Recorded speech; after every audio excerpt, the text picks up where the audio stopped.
Bienvenidos, welcome to a critical historiography of Puerto Rican resistance. This workshop is really a labor of love for some of us and all of us because it's relating a period of history, Puerto Rican history, and it's also part of a project that I call the Scholarship of Engagement and towards a praxis of solidarity. And just briefly, Scholarship of Engagement is a type of scholarship that advocates that academic endeavors and university endeavors have to be within the community or for the community or to develop the community. And that we have to rescue knowledge and redistribute it and democratize it. So this is part of that effort.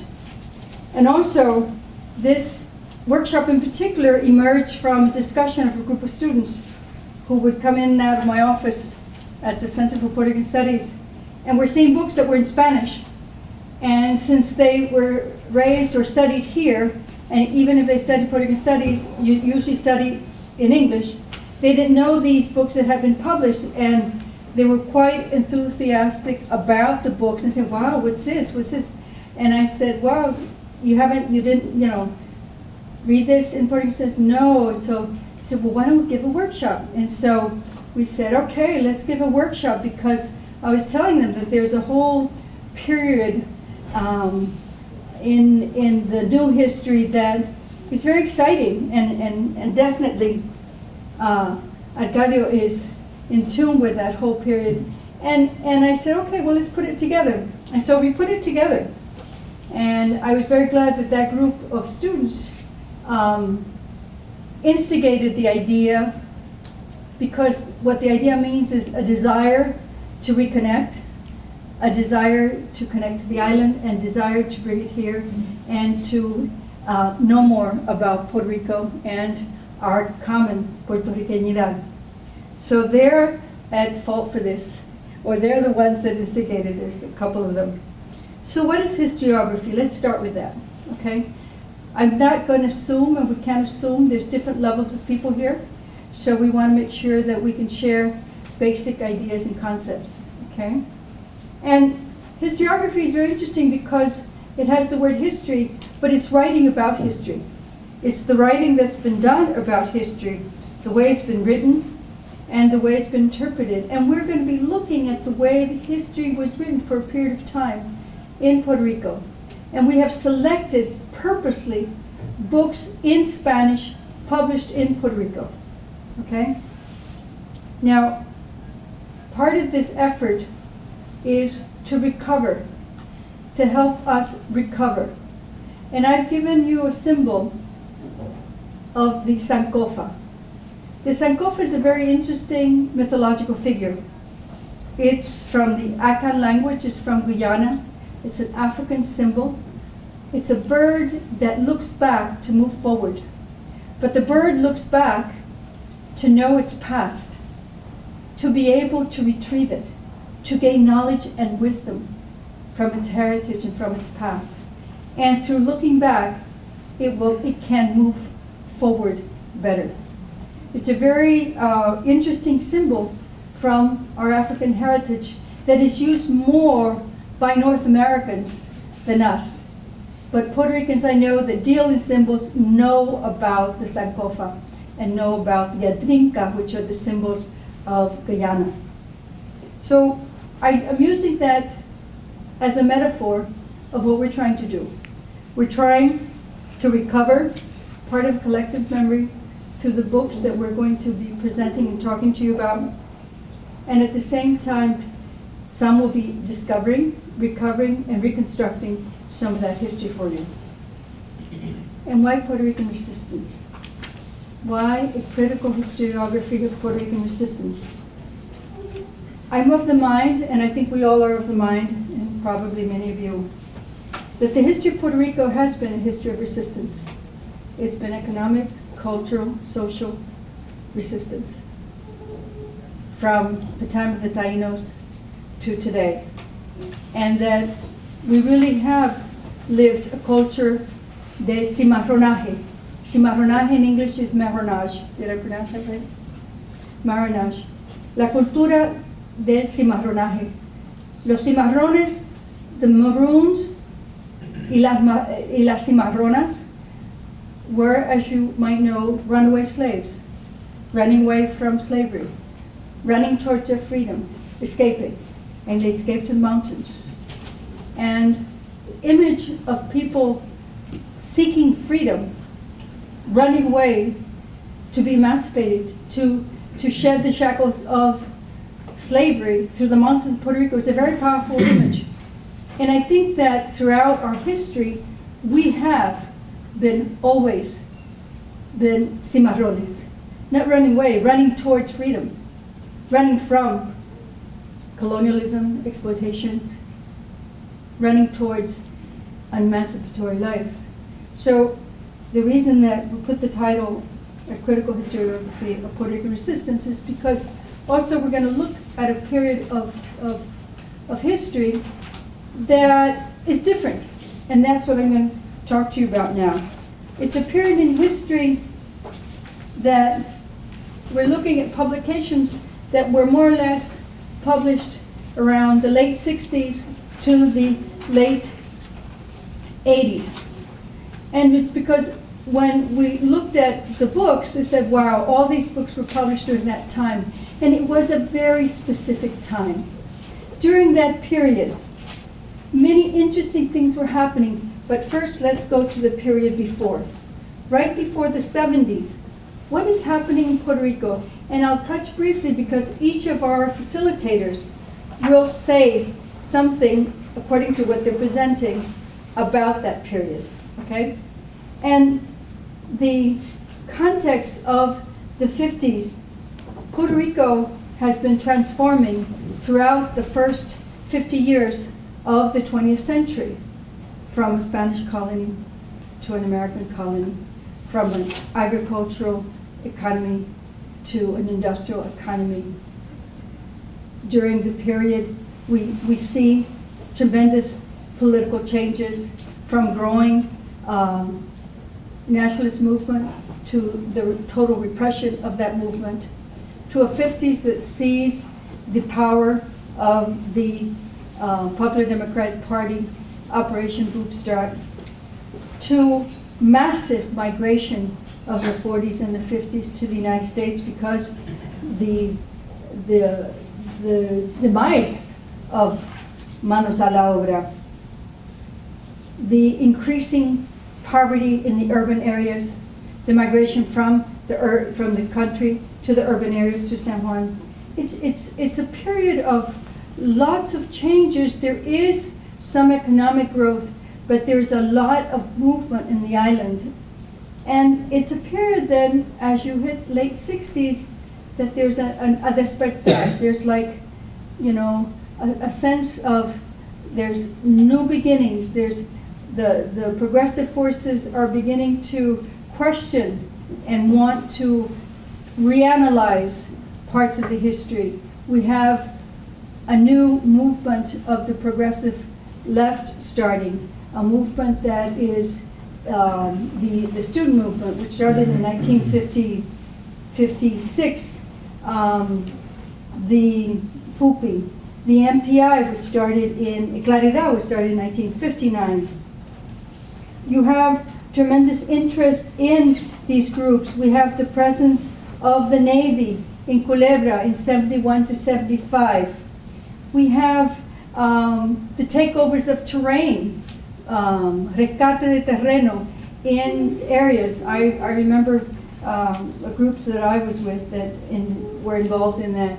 We have the theology of liberation. It was, you know, and what's going on outside of Puerto Rico, the Vietnam War is going on. What's going on in New York, the Young Lords are going on in New York. You know, what's going on, late 60s, you know, what's going on, I didn't write everything down, but there's the upsurge of the labor movement in Puerto Rico. There's many things happening in the world. There's France of 1968, the uprising. There's youth movement in the United States.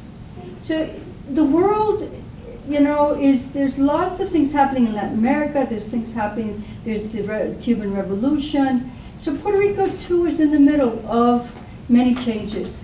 And in the midst of this, groups of scholars, community people, thinkers, start to put out new writings that analyze Puerto Rico, what's been written about Puerto Rico, how it's been written.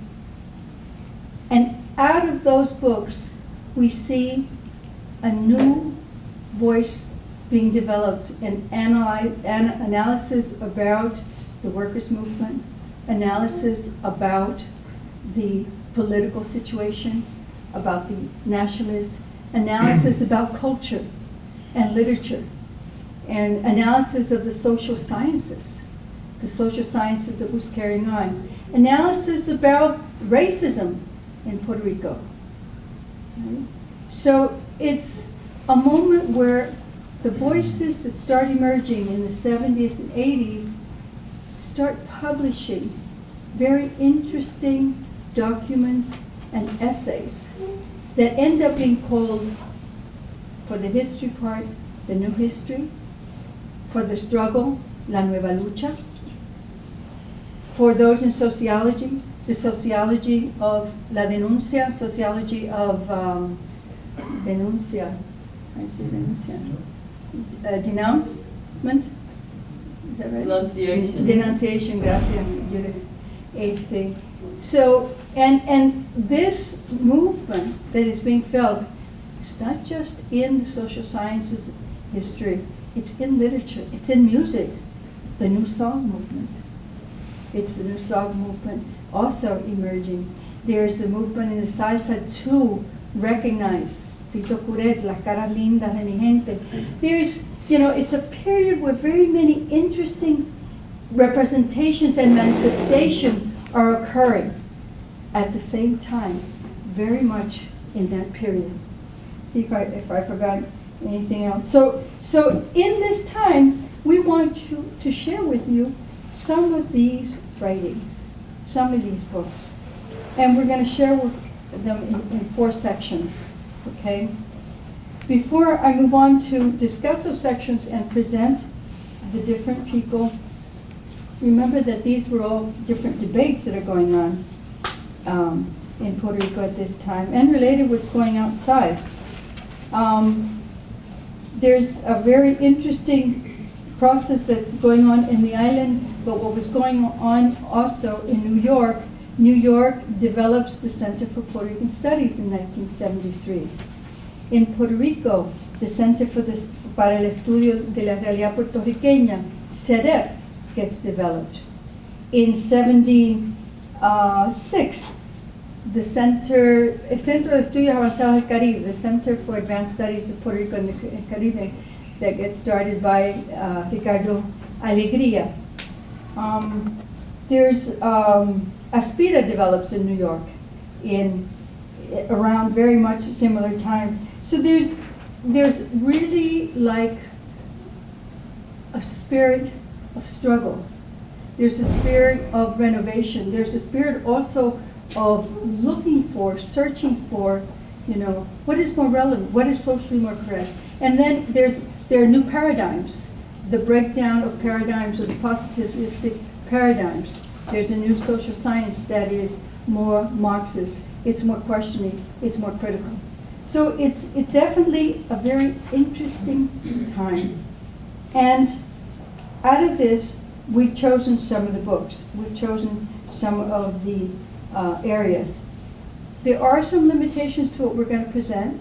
We hope that time will not be one of them. But yes, what we have for you is a little bit very ambitious, and we've limited books published in Puerto Rico in Spanish, because we assume that those published in the United States in English, you've had more access to than the ones in Spanish. So that was part of the purpose.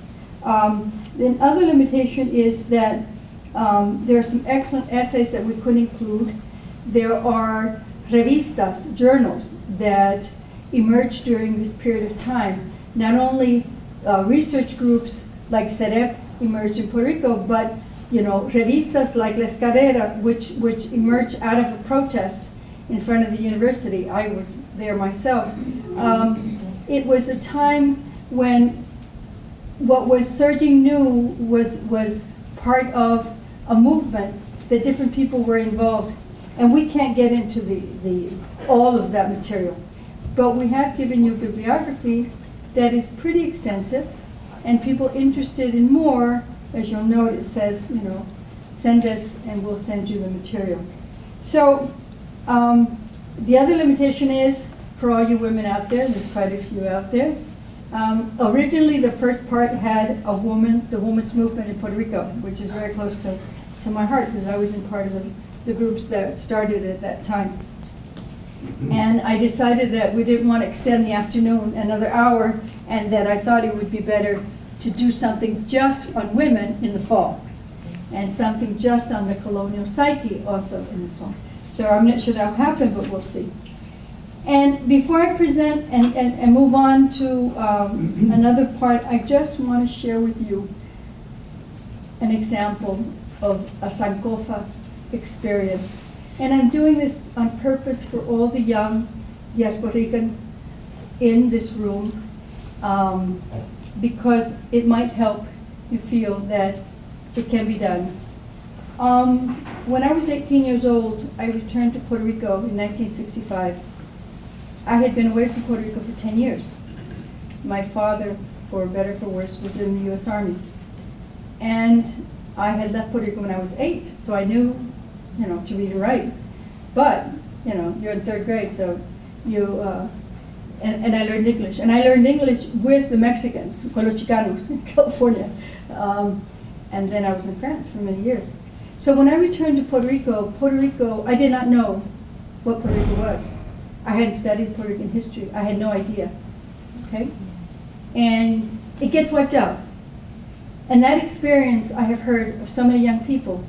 You feel like something got wiped out of your life and you're not sure what it was, because you just don't know it. But there was an erasure there. I didn't know the history. I knew the history about Lincoln. I knew the States, okay? I knew things about France. But I didn't know history of Puerto Rico, the issues of culture. I didn't know, I spoke, but I didn't speak well.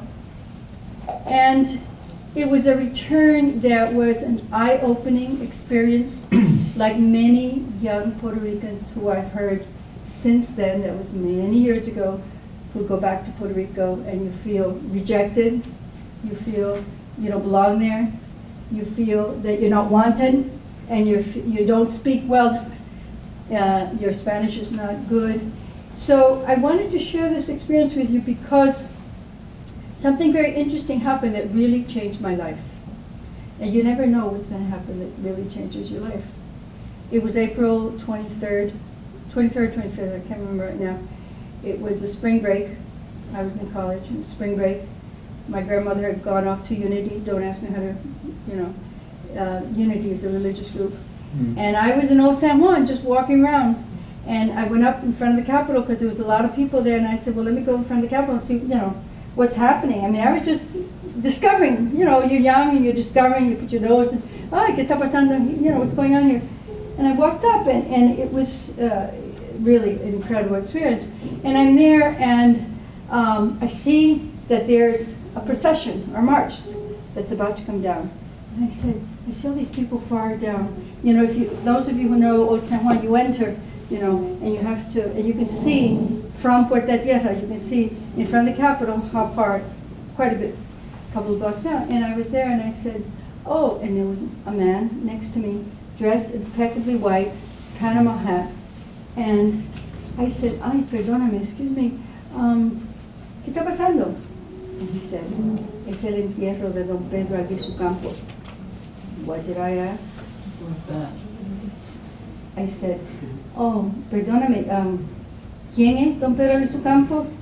He looked at me and I said, oh my God. I said, okay, perdóname. I would say perdóname 20,000 times those first 5 years. No me quería aquí. I would say the same line tons of times. I said, perdóname, sorry.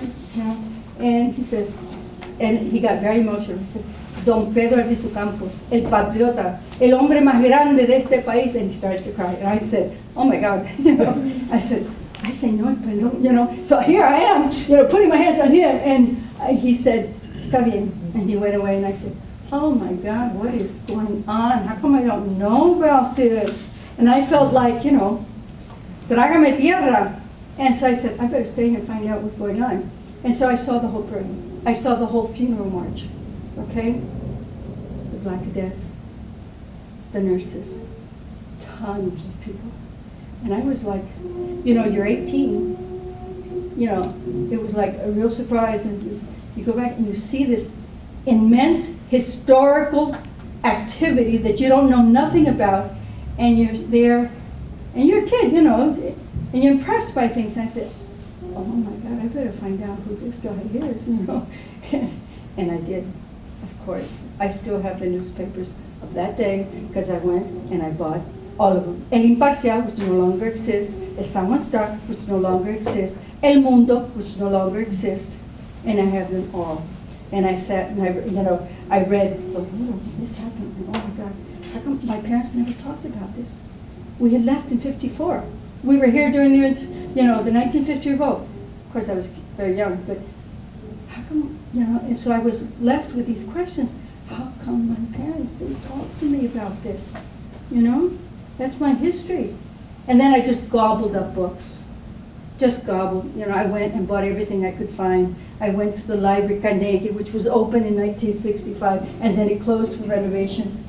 And it's an experience that after years, I was many years in Puerto Rico, then came here to study, went back. I've been in Puerto Rico for most of the last 22 years. And it's an experience that a lot of young people have relayed to me. Not as vivid because, you know, find yourself seeing El Entierro of Don Pedro is really something spectacular. And, you know, it was serendipitous. I mean, it just happened. But I've had the experience of a lot of young people wanting to rediscover. It's the Sankofa experience, wanting to know about their roots, you know, and trying to get their parents to help them, you know, and wanting to learn Spanish and feeling bad because it does happen in Puerto Rico. When you go back, you can't speak, no, eres gringa, you know, tú no hablas bien. And then you try to speak well and use all the good words, and you know what happens? They're using words bilingual. No, give me please una batida de fresa. Oh, strawberry. No, yo dije fresa. ¿Quieres strawberry?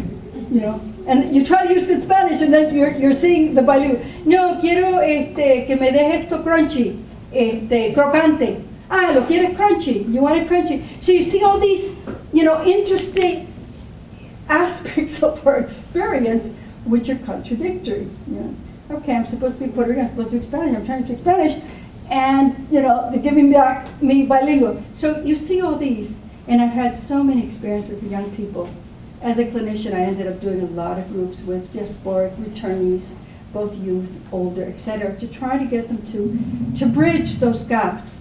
So the Sankofa has always been a very important symbol for us to try to bridge, you know, to look back, to bring it forward, to make it ours, and never feel bad about what is not your fault. You know, having been a colonial country, it's not your fault, your parents left, came, whatever happened, you know, and get that and move on. So I wanted to share you that because we are going to look back to move forward, okay? We have at my right, el Dr. Arcadio Díaz Quiñones. I mean, not everybody is a professor emeritus of Princeton, and it is an honor that Arcadio has written very, very interesting, moving articles. He's been a professor for years, he's now retired, and I was so glad that he said yes when I called him, because he was in Puerto Rico and teaching at the university when a lot of the books that you're going to see were being published, and he was he knew all the people of CEREP, right? Almost all of them. And he was there, so I thought it was important to have somebody who was there, you know? I was the one that was reading as a college student, right? So you're going to have various generations. He's going to do part 1. I'm going to do part 2 on the Afro-Boricua consciousness. We have on my left, different generation. We'll start on this one. We have Saulo Colón. Saulo is a doctoral student. He has a master's in labor study, and what will he talk to you about? The workers' movement in Puerto Rico, which he really knows well, and the books that came out are fascinating. And Josean is Jose Laguarta, is also a doctoral student, teaches at Pace University. He is going to end the series. Saulo's going to do it 1, he's going to do it 2. He's going to go over, hopefully, as much of incredible amount of books that came out related to the student struggle, the nationalist struggle, the annexionistas, the statehood movement, and I'm missing one more. It was 4. So that's socialist movement. And the socialist movement in Puerto Rico. So we've all picked a few books, okay, that we'll talk about, all right? And we would like it to be, you know, if you have a question, raise your hand, and ask. Because it's more fun if we have it more interactive. If you have any doubt, if you want to go back on a slide, all right?